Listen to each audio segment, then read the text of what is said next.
ओम नमो भगवते वासुदेवाय। आचार्य चाणक्य ने कहा है कि आपको पता होना चाहिए कि जहाँ मेरा निवास है, जहाँ मैं रह रहा हूँ, मेरा जीवनचर्या जहाँ चल रही है, वहाँ पर कोई नीच पुरुष है तो वह कैसा होता है, उसे कैसे पहचानोगे। आचार्य चाणक्य ने बताया, जिस समाज में तुम रहते हो वहाँ अनेक मनुष्य रहते हैं, फिर आप कैसे पता करोगे कि हमारे पास रहने वाले, हमारे ही बीच में मनुष्यों में कोई नीच आदमी भी है, और वह नीच आदमी कौन है। आचार्य ने एक श्लोक में नीच पुरुष की पहचान बताई है।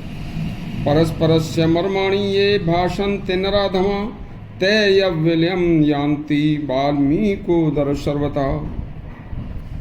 हमारे ही बीच में रहने वाले कुछ लोग ऐसे होते हैं जो हमारे ही पेट में घुसकर शुरू में मीठा बोलकर हमें मित्रवत दिखने लगते हैं, और फिर धीरे धीरे हमारे सभी मर्मों को, हमारे अपने निजी रहस्यों को जानकर, हमारी कमजोरियों को समझकर जब पूर्ण रूप से जान लेते हैं, तो फिर जिसे हम अपना मित्र समझ रहे थे वह हमारा मित्र ही नहीं, वह हमारा मित्र ही हमारे मर्मों पर चोट करने लगता है, हमारी अंतर आत्मा को घायल करने वाली वाणी बोलने लगता है। उसका व्यवहार ऐसा बदल जाता है कि जिसकी हम कभी कल्पना भी नहीं कर सकते थे, क्योंकि हम तो उसे अपना मित्र मान बैठे थे, और मित्र से क्या छुपाना, उससे हम कुछ छुपाते ही नहीं थे। लेकिन जब वह हमारी अंतरात्मा को दुखाने वाले वचन बोलता है तब हमें कष्ट होता है।